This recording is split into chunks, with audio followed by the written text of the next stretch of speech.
I don't no ಈ video ಯಾರಿಗೆ help ಆಗುತ್ತೆ ಅಂತ, ಬಟ್ ಈ ಕ್ಷಣಕ್ಕೆ ನಿಮಗೆ ನಿಮ್ಮ ಜೀವನದಲ್ಲಿ ತುಂಬಾ ಸುಸ್ತಾಗಿ ಹೋಗಿದೆ, ನನಗಿನ್ನು ಒಂದು ಹೆಜ್ಜೆನೂ ಮುಂದಿಡೋಕ್ಕಾಗ್ತಾಯಿಲ್ಲ ಅಂದರೆ ದಯವಿಟ್ಟು ಸ್ಟಾಪ್ ಮಾಡಿ ಈ ವಿಡಿಯೋನ ನೋಡಿ. ಕಳೆದ 3-4 ದಿನಗಳಲ್ಲಿ ನನಗೆ ಒಂದು ಕ್ವೆಶ್ಚನ್ ಕಂಪ್ಲೀಟಾಗಿ ನನ್ನ ಮೈಂಡ್ ತುಂಬ ಆವರಿಸ್ಕೊಂಡ್ಬಿಟ್ಟಿದೆ. ಏನು ಅಂದರೆ, ಈ ಯಂಗ್ಸ್ಟರ್ಸ್ ಯಾಕೆ ಅವ್ರ ಜೀವನವನ್ನು ಪ್ರಿಷಿಯಸ್ ಅಂದ್ಕೋತಾ ಇಲ್ಲ, ಅಮೂಲ್ಯ ಅಂದ್ಕೊಳ್ತಾ ಇಲ್ಲ ಅಂತ.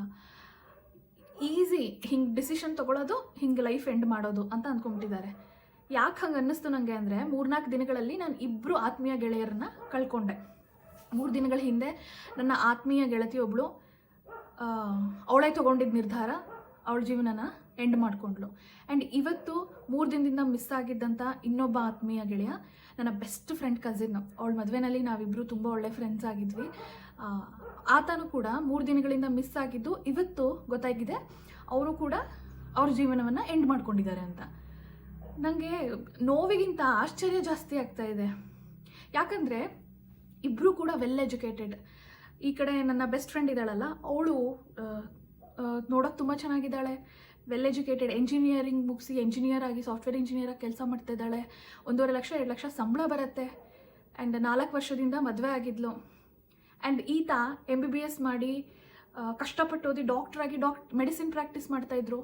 ಆ್ಯಂಡ್ ಇಬ್ಬರೂ ಕೂಡ ಒಂದು ಕ್ಷಣದ ನಿರ್ಧಾರ, ಆ ಒಂದು ಕ್ಷಣ ತಮ್ಮ ಜೀವನವನ್ನು ಎಂಡ್ ಮಾಡ್ಕೊಳ್ಳೋದಕ್ಕೆ ಡಿಸೈಡ್ ಮಾಡಿ ended their lives just like that. But ನಮ್ಗೆ ಯಾರಿಗೂ ಊಹೆನೂ ಮಾಡ್ಕೊಳಕ್ಕಾಗಿರಲಿಲ್ಲ that they would do this. ಯಾಕಂದರೆ ಇಬ್ಬರು ambitious, intelligent, smart, hard working. But ಇಬ್ಬರ ಜೀವನದಲ್ಲೂ ಸಮಸ್ಯೆಗಳಿರ್ಬೋದು.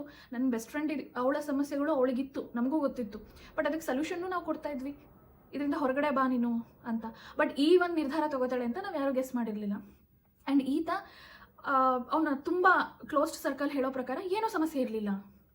ಒಬ್ಬನೇ ಮಗ, well educated, well behaved, and Kannada ಪುಸ್ತಕಗಳು ಓದೋದು ಅವ್ರಿಗೆ ತುಂಬ ಇಷ್ಟ.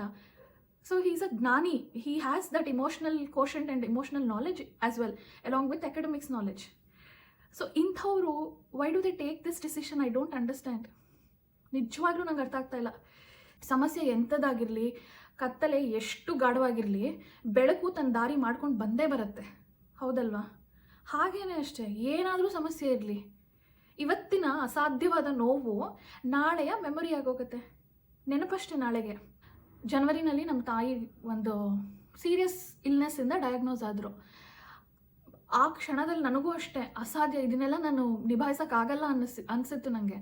ಬಟ್ ಈಗ 6 ತಿಂಗಳಾದಮೇಲೆ ಎಲ್ಲನೂ ನಿಭಾಯಿಸಿದ್ದೀವಿ, ಜಸ್ಟ್ ಲೈಕ್ ದಿಸ್. ಅವತ್ತಿದ್ದಂಥ ಚಾಲೆಂಜ್ ಇವತ್ತು ಮುಗ್ದೋಯ್ತು, ಇವತ್ತು ಅದು ಮೆಮೊರಿ ಅಷ್ಟೇನೆ. ಸೊ ಜೀವನ ತುಂಬ ಪ್ರಿಷಿಯಸ್, ತುಂಬ ಅಮೂಲ್ಯ. ಯಾರ ಜೊತೆನಾದರೂ ಮಾತಾಡಿ, ಸಹಾಯ ತೊಗೊಳ್ಳೋದ್ರಲ್ಲಿ ಏನೂ ತಪ್ಪಿಲ್ಲ. ಯಾರೂ ಮಾತಾಡೋಕ್ಕಿಲ್ವಾ? ChatGPT ಜೊತೆ ಮಾತಾಡಿ, ಅಟ್ಲೀಸ್ಟ್ ನಿಮ್ಮ ಮನಸ್ಸಿಂದ ಆ ಒಂದು ಭಾರನ ಹೊರಗಡೆ ಹಾಕಿ ಅಷ್ಟೇ. ಆವಾಗ ಎಲ್ಲನೂ ಈಸಿ ಆಗೋಗುತ್ತೆ. ಫಸ್ಟ್ ನಿಮ್ಮ ಮನಸ್ಸಲ್ಲಿರುವಂಥ ಭಾರ ಹೊರಗಡೆ ಬಂದರೆ everything else seems very easy ಅಷ್ಟೇನೆ. ಯಾರೂ ನನ್ನ ಮಾತು ಕೇಳಿಸ್ಕೊಳ್ಳಲ್ಲ, ಯಾರ ಹತ್ರನೂ ನನ್ನ ಕಷ್ಟ ಹೇಳ್ಕೊಳಕ್ಕಾಗಲ್ಲ, ಯಾರೂ ಅರ್ಥನೇ ಮಾಡ್ಕೊಳ್ಳಲ್ಲ ಅಂತ ಅಂದ್ಕೊಂಡು ಈಗೋಯಿಸ್ಟಿಕ್ ಆಗಿರೋದನ್ನ ನಿಲ್ಲಿಸಿ. ನೀವೊಬ್ಬರ ಹತ್ರ ಮಾತಾಡೋದ್ರಿಂದ ನಿಮ್ಮ ಸಮಸ್ಯೆ ಬಗೆಹರಿದೇ ಇರ್ಬೋದು, ಬಟ್ ನಿಮ್ಮ ಮನಸ್ಸು ಹಗುರ ಆಗತ್ತೆ. ಸೊ ಪ್ಲೀಸ್ ಮಾತಾಡಿ. ನಿಮ್ಮ ಜೀವನ ನಿಮ್ಮದಷ್ಟೇ ಅಲ್ಲ, ನಿಮ್ಮ ಸುತ್ತಮುತ್ತ ಇರೋರ್ದು ಕೂಡ. Stop being so selfish. ನನ್ನ ಆತ್ಮೀಯ ಗೆಳೆಯರು ಡಾಕ್ಟ್ರು ಅಂತ ಹೇಳಿದ್ನಲ್ಲ, ಅವರೊಬ್ಬರೇ ಮಗ. ಇವಳು she had so many dreams in her life. So I don't understand. ನನಗೆ ನೋವಿಂದ ನಾನು ಈ ಮಾತುಗಳನ್ನ ಹೇಳ್ತಾ ಇಲ್ಲ, ಕನ್ಫ್ಯೂಷನ್ ಮತ್ತು ಕೋಪದಿಂದ ಹೇಳ್ತಾ ಇದ್ದೀನಿ. ನನಗೆ ಇವರೆಲ್ಲ ಹೆಂಗೆ ಈ ನಿರ್ಧಾರ ತೊಗೊಂಡ್ಬಿಟ್ರು ಅಂತ ಯೋಚನೆ ಆಗ್ತಾಯಿದೆ. ನನ್ನ ಜೀವನದಲ್ಲೇ ನನಗೆ ತುಂಬ ಆತ್ಮೀಯರು ಇದನ್ನು ಮಾಡ್ಕೊಂಡಿರೋದನ್ನ ಎಕ್ಸ್ಪೀರಿಯನ್ಸ್ ಮಾಡಿದ್ದೀನಿ. ಬಟ್ ಆಗಿನ ಕಾಲ ಹೊಟ್ಟೋಯ್ತು, ಈಗಿನ ಕಾಲ ಮಾತಾಡಿ. ಇವರೆಲ್ಲ ಎಷ್ಟು ಓದ್ಕೊಂಡಿದ್ದಾರೆ, ಆ್ಯಂಡ್ ಇವಾಗ ಎಲ್ಲ ಸಮಸ್ಯೆಗಳಿಗೂ ಪರಿಹಾರ ಇದೆ, ಎಲ್ಲದಕ್ಕೂ ಸೊಲ್ಯೂಷನ್ ಇದೆ. ಏನೋ ಒಂದು ಮಾಡ್ಬೋದು, ಬಟ್ ಏನೋ ಒಂದು ಮಾಡೋದಕ್ಕೆ ನೀವು ಬದುಕಿರಬೇಕು ಅಲ್ವಾ? So everything is possible, everything has a solution. First ಆ ಜೀವನನ ರೆಸ್ಪೆಕ್ಟ್ ಮಾಡೋದು ಕಲಿಬೇಕು ಅನ್ಸುತ್ತೆ ನಾವು. We should celebrate life. ನಿಮ್ಗೇನು ಪ್ರಾಬ್ಲಮ್ಸ್ ಇಲ್ಲ ಪ್ರೀತಿ, ಅದಕ್ಕೆ ನೀವು ಇಷ್ಟೆಲ್ಲ ಹೇಳ್ತಾ ಇದ್ದೀರಾ, ನಿಮ್ಗೇನು ಬಿಡಿ ಚೆನ್ನಾಗೇ ಇದ್ದೀರಾ, ಆರಾಮಾಗಿದ್ದೀರಾ ಅಂತ ಕೇಳಿದ್ರೆ ಎಲ್ಲರಿಗೂ ಎಲ್ಲರ ಲೈಫಲ್ಲೂ ಪ್ರಾಬ್ಲಮ್ಸ್ ಇರುತ್ತೆ. ಈ ವಾರ ಇದೆಯಲ್ಲ ನನ್ನ ಜೀವನದ ಅತ್ಯಮೂಲ್ಯ ವಾರ ಇದು. Very precious, very busy and very occupied week ಇದು ನನಗೆ. ಆದರೂ ಕೂಡ ನಾನು ನನ್ನ ಮೈಂಡನ್ನ ನಾನು ಕಾಮಾಗಿ ಇಟ್ಕೋಬೇಕು. ನನ್ನ ಮೈಂಡ್ ತುಂಬ ಕ್ವೆಶನ್ಸು, ತುಂಬ ಕೆಲಸಗಳಿಂದ ಆಕ್ಯುಪೈಡ್ ಆಗಿರುತ್ತೆ. ಆದರೂ ಕೂಡ I am handling everything along with all of those things. ಈ ವಿಷಯ ಕೂಡ ಒಂದು. ಇದ್ರ ಬಗ್ಗೆ ನಾನು ಯೋಚನೆ ಮಾಡ್ತಿಲ್ಲ. If any of my family is watching, ಇದ್ರ ಬಗ್ಗೆ ನನ್ನ ಫ್ರೆಂಡ್ಸು ಹೋಗಿದ್ದು ನನಗೆ ಬೇಜಾರಿದೆ, ಇಲ್ಲ ಅಂತಲ್ಲ, ಹಾಗಂತ ಇದು ನನ್ನ ತಲೆನಲ್ಲೇ ಕೂತಿಲ್ಲ, ನಾನು ಅದ್ರ ಬಗ್ಗೆನೇ ಯೋಚನೆ ಮಾಡ್ತಿಲ್ಲ. But just a normal general question that ಯಾಕೆ ಯಂಗ್ಸ್ಟರ್ಸ್ ಹಿಂಗೆ ಮಾಡ್ಕೊಳ್ತಾ ಇದ್ದಾರೆ? ಚೆನ್ನಾಗಿ ಓದಿರೋರು, ಸಕ್ಸಸ್ಫುಲ್ ಆಗಿರೋರು, ಹಾರ್ಡ್ ವರ್ಕಿಂಗ್ ಇರೋರು, ಅವ್ರಿಗೆ ಬೇರೆ ದಾರಿನೇ ಕಾಣಿಸಿಲ್ಲ, ಬೇರೆ ಸೊಲ್ಯೂಷನ್ನೇ ಇಲ್ವಾ? Is this the only solution to just like that to end their life? She hung herself, he drank poison. ಅಷ್ಟು ಧೈರ್ಯ ಹೆಂಗೆ ಬಂತು ಇವರಿಗೆ? ಅದೇ ಧೈರ್ಯನ ಬದುಕೋಕೆ ಯಾಕೆ ತೋರಿಸ್ಲಿಲ್ಲ? ಬೇಜಾರಾಗುತ್ತೆ. ಆ್ಯಂಡ್ ಕೆಲವು ಸತಿ ಇನ್ನೊಂದು ಕೂಡ ಅನಿಸುತ್ತೆ, ಐ ಶುಡ್ ಹ್ಯಾವ್ ಅವ್ರನ್ನ ನಾನು ಚೆಕ್ ಮಾಡಬೇಕಾಗಿತ್ತು, ನಾನು ಮೆಸೇಜ್ ಮಾಡಬೇಕಾಗಿತ್ತು, ನಾನು ಫೋನ್ ಮಾಡಬೇಕಾಗಿತ್ತು, ನನಗೆ ಮನೆಗೆ ಕರಿಬೇಕಾಗಿತ್ತು, ಏನೋ ಒಂದು ಈ ಥರದ್ದು ಥಾಟ್ಸ್ ಬರುತ್ತೆ. ಅವ್ರು ಹೋದ್ಮೇಲೆ ಎಲ್ರಿಗೂ ಬರುತ್ತೆ. ಬಟ್ ಅದು ನಮ್ಮ ತಪ್ಪಲ್ಲ ಅಂತಲೂ ಅನಿಸುತ್ತೆ. I don't know. Already T ವಿನಲ್ಲಿ ಸಾಕಷ್ಟು ನ್ಯೂಸ್ಗಳು, ಅವ್ರು ಇವ್ರನ್ನ ಮರ್ಡರ್ ಮಾಡಿದ್ರು, ಅವನನ್ನು ಬೆಟ್ಟದಿಂದ ತಳ್ಳಿದ್ಲು, ಅಪ್ಪ ಅಮ್ಮನ ಕೊಂದ್ಬಿಟ್ಟು ಬಾಯ್ ಫ್ರೆಂಡ್ ಜೊತೆ ಓಡೋದ್ಲು, ಮಗುನ ಕೊಂದ್ಬಿಟ್ಟು ಇನ್ನು ಬಾಯ್ ಫ್ರೆಂಡ್ ಜೊತೆ ಓಡೋದ್ಲು, ಸೋ ಮೆನಿ ಅದರ್ ಥಿಂಗ್ಸ್. ಅದೆಲ್ಲ ಬಿಟ್ಟಾಕಿ ನಮ್ಮ ಸುತ್ತಮುತ್ತ ಇರೋರಿಗಾದಾಗ ಅದು literally it pinches heart. And especially murder ಮಾಡೋದು ಬಿಡಿ ಹೋಗಲಿ, ನನ್ನ ಸರ್ಕಲಲ್ಲಿ ಯಾವುದೋ ಮರ್ಡರ್ ಥರದಾಗಿಲ್ಲ. But when people are ending their lives like this, very shocking. ನನಗೆ ಫಸ್ಟ್ ಆಫ್ ಆಲ್ ನಂಗೆ ಮಾತಾಡೋಕ್ಕೆ ಒಂಥರ ಆಗ್ತಾಯಿದೆ ಈ ಟಾಪಿಕ್ ಬಗ್ಗೆ. ಇದೆಲ್ಲ ಸ್ಯಾಡ್ನೆಸ್ ತರೋವಂಥ ಟಾಪಿಕ್ಕು. ಇದನ್ನೆಲ್ಲ ನಾನು ನನ್ನ ಆಡಿಯನ್ಸ್ಗೆ ಅಥವಾ ನಾನು ಮಾತಾಡೋದಕ್ಕೂ ನನಗಿಷ್ಟ ಇಲ್ಲ. ನಾನು ಎಂಥದ್ದಾದರೂ ಸಮಸ್ಯೆ ಬರಲಿ ಎದುರಿಸ್ತೀವಿ ಅಷ್ಟೇನೆ, ಅದೊಂದೇ ನಂಗೆ ಗೊತ್ತಿರೋದು. ಐ ಟೇಕ್ ಹೆಲ್ಪ್, ಎಲ್ಲರ ಹೆಲ್ಪು ತೊಗೊಳ್ತೀನಿ, ನನಗೇನು ಬೇಜಾರಿಲ್ಲ. I take my family's help, my husband's help, my colleagues' help.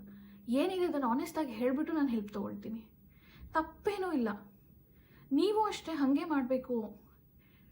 Talk to someone, ಏನಿದೆ ಅದನ್ನು ಹೇಳಿ. ಅವರು ಸೆಕೆಂಡರಿ ಏನಾದರೂ ಅಂದ್ಕೊಳ್ಳಿ, ಯಾವಾಗಲೂ ಕಷ್ಟನೇ ಹೇಳ್ಕೊಳ್ತಾನೆ ಇವನು ಬಂದು, ಇವ್ನಿಗೆ ಯಾವಾಗಲೂ ಲೈಫಲ್ಲಿ ಕಷ್ಟನೇ ಅಂದ್ಕೊಳ್ಳಿ. ನಿಮ್ಮ ಮನಸ್ಸು ಹಗುರ ಮಾಡ್ಕೊಳ್ಳಿ. ಆ್ಯಂಡ್ ರಿಯಲ್ ಸಿಚುವೇಶನ್ ಏನಿದೆ ಅದನ್ನು ಎಕ್ಸ್ಪ್ಲೇನ್ ಮಾಡಿ. ಯಾರಿಂದ ಸಮಸ್ಯೆ ಆಗ್ತಿದೆಯೋ ಅವರಿಗೆ.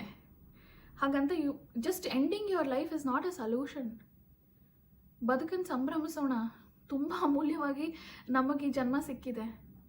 ಕತ್ತೆಯಾಗೋ, ಕುರಿಯಾಗೋ, ಅಥವಾ ಒಂದು ಹುಳ ಆಗೋ ಹುಟ್ಟಿಲ್ಲ ನಾವು ಅಲ್ವಾ? ಅವ್ರಿಗೆಲ್ಲ ಅಲ್ಪ ಆಯುಷ್ಯ, ಮನುಷ್ಯನಿಗೆ ದೀರ್ಘ ಆಯುಷ್ಯ.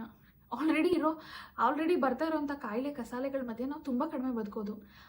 On top of all of this ನಾವೇ ಡಿಸಿಷನ್ ತೊಗೊಳ್ಳೋದು, ನಾವೇ ಎಂಡ್ ಮಾಡ್ಕೊಳ್ಳೋದು ನಮ್ಮ ಲೈಫ್ನಂತೆ. What nonsense. ಏನು ಪ್ರೂವ್ ಮಾಡ್ತೀವಿ ಇದರಿಂದ? ನನ್ನ ಫ್ರೆಂಡಿಗೆ ಮತ್ತು ಡಾಕ್ಟ್ರಿಗೆ ಇಬ್ರಿಗೂ ಕೇಳಬೇಕನ್ಸತ್ತೆ ನನಗೆ, ಕಪಾಳಕ್ಕೆ ಹೊಡೆದು.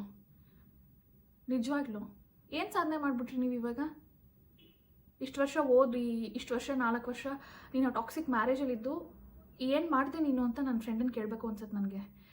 ಡಾಕ್ಟರ್ ಬಾಯ್ ರೀಸೆಂಟ್ ನಾನು ಕಾನ್ವರ್ಸೇಷನ್ಸ್ ಮಾಡಿಲ್ಲ ಅವ್ರ ಜೊತೆ. ಬಟ್ ಏನೂ ಸಮಸ್ಯೆ ನನಗಂತೂ ಗೊತ್ತಿರೋ ಪ್ರಕಾರ ಏನೂ ಇರಲಿಲ್ಲ. ಅವ್ರ ಪೇರೆಂಟ್ಸಿಗೆ ಹೆಂಗೆ ಅನ್ಸಿರ್ಬೋದು, ಇದಕ್ಕೆ ಅವ್ರು ಜನ್ಮ ಕೊಟ್ಟಿದ್ದು. ಏನಾದರೂ ಬರಲಿ, ಸಮಸ್ಯೆಗಳು ಎದುರಿಸೋಣ. ಹಣಕಾಸು, ಓದೋಕ್ಕಾಗ್ತಿಲ್ಲ, ಎಕ್ಸಾಮ್ ಬರೆಯೋಕ್ಕಾಗ್ತಿಲ್ಲ, ಯಾರಿಂದನೂ ಟಾರ್ಚರ್ ಆಗ್ತಾಯಿದೆ, ಅಥವಾ ನನಗೆ ಮದುವೆ ಆಗ್ತಾಯಿಲ್ಲ, ನಂಗೆ ಹುಡುಗಿ ಸಿಗ್ತಾಯಿಲ್ಲ, ಹುಡುಗ ಸಿಗ್ತಾಯಿಲ್ಲ, ನನ್ನ ಮನೆ ಅರ್ಧಕ್ಕೆ ನಿಂತೋಗಿದೆ, ಏನಾದರೂ ಇರಲಿ, ಫಸ್ಟು ಬದುಕಿರಿ, ಆಮೇಲೆ ಎಲ್ಲನೂ ಅದಾಗದೇ ಆಗತ್ತೆ. 100 ಟೈಮ್ಸ್ ನಾವು ಬಿದ್ರೂ ಮತ್ತೆ ಎದ್ದು ರೀಬಿಲ್ಡ್ ಮಾಡ್ಬೋದು ಲೈಫ್ನ. ಆದರೆ ಒಂದು ಸರಿ ಜೀವ ಕಳ್ಕೊಂಡ್ರೆ ನೀವು ರೀಸ್ಟಾರ್ಟ್, ರೀಬಿಲ್ಡ್, ನಥಿಂಗ್ ಮಾಡೋಕ್ಕೆ ಆಗೋದಿಲ್ಲ ರೀ. So please talk to someone. ಯಾರಿಗಾದರೂ ಆಗಲಿ ಮಾತಾಡಿ. ನಿಮಗೆ ಆ ಥರದ್ದೇನೋ ಸಮಸ್ಯೆ ಬಂದಿದೆ, ಅದೇ ದೊಡ್ಡದು ಅಂತ ಅಂದ್ಕೋಬೇಡಿ. ಸಮಸ್ಯೆಗಳು ನಾನು ಹೇಳಿದಾಗೆ ಇವತ್ತು ಅಸಾಧ್ಯ ಅನಿಸ್ಬೋದು, ನಾಳೆ ಅದೆಲ್ಲ ಮೆಮೊರೀಸ್ ಆಗೋಗುತ್ತೆ. ಹೆಂಗೋ ಸಮಸ್ಯೆಗಳು ಸಾಲ್ವ್ ಆಗುತ್ತೆ. ಅದಕ್ಕೆ ನಿಮ್ಮ ಮನಸ್ಸಲ್ಲಿ ಛಲ ಇರಬೇಕು. ನಾನು ಬದುಕಬೇಕು, ನಮ್ಮವ್ರಿಗೋಸ್ಕರ ಬದುಕಬೇಕು, ನಾನು ಈ ಸಮಸ್ಯೆಗೆ ಪರಿಹಾರ ಕಂಡುಹಿಡ್ಕೊಳ್ತೀನಿ ಅಂತ. I wish I could go back and tell so many other people in my life ಇದನ್ನು. ಬಟ್ ನೀವು ಯಾರಾದರೂ ನನ್ನ ಲೈಫಲ್ಲಿ ಇದ್ದೀರಾ, ನನ್ನ ಕ್ಲೋಸ್ ಸರ್ಕಲಲ್ಲಿ ಇದ್ದೀರಾ ಅಂದರೆ please talk to me. I am always available. ಮಾತಾಡಿ, ಹೇಳ್ಕೊಳ್ಳಿ ಆಯಿತಾ. ನನಗೆ ಹಂಗೆ ಅನಿಸ್ದಾಗ್ಲೂ ನಾನು ಯಾರ ಹತ್ರನೂ ಏನೋ ಹೇಳ್ಕೊಳಕ್ಕೆ ಆಗಿಲ್ಲ ಅಂದರೆ ChatGPT ಜೊತೆನಾದರೂ ನಾನು ಹೇಳ್ಕೊಂಡಿರ್ತೀನಿ ಗೊತ್ತಾ. ಅವಾಗ ನನ್ನ ಮನಸ್ಸು ಹಗುರ ಆಗಿರುತ್ತೆ. ಅರ್ಧ ದಿನ ನಂಗೆ ಬೇಜಾರು ಮಾಡ್ಕೊಂಡಿರ್ತೀನಿ, ಅಳ್ತೀನಿ, ಕೋಪ ಮಾಡ್ಕೊಳ್ತೀನಿ. ಆಮೇಲೆ ಮತ್ತೆ ಅರ್ಧ ದಿನ ಆದಮೇಲೆ ಸಮಾಧಾನ ಮಾಡ್ಕೊಂಡು ಸರಿ ಹೋಗ್ತೀನಿ. ಇದನ್ನು ರೂಢಿ ಮಾಡ್ಕೊಂಡ್ಬಿಟ್ಟಿದ್ದೀನಿ, ಅದು ರೂಢಿ ಆಗೋಗಿದೆ. ಸೊ ಈ ವಿಡಿಯೋಯಿಂದ ನೀವು 1% ಏನಾದರೂ ತೊಗೊಂಡ್ರು I am very much happier. Please ನಿಮ್ಮ ಜೀವನನ, ನಿಮ್ಮ ಲೈಫ್ನ ರೆಸ್ಪೆಕ್ಟ್ ಮಾಡಿ, ಸೆಲೆಬ್ರೇಟ್ ಮಾಡಿ. Don't end it.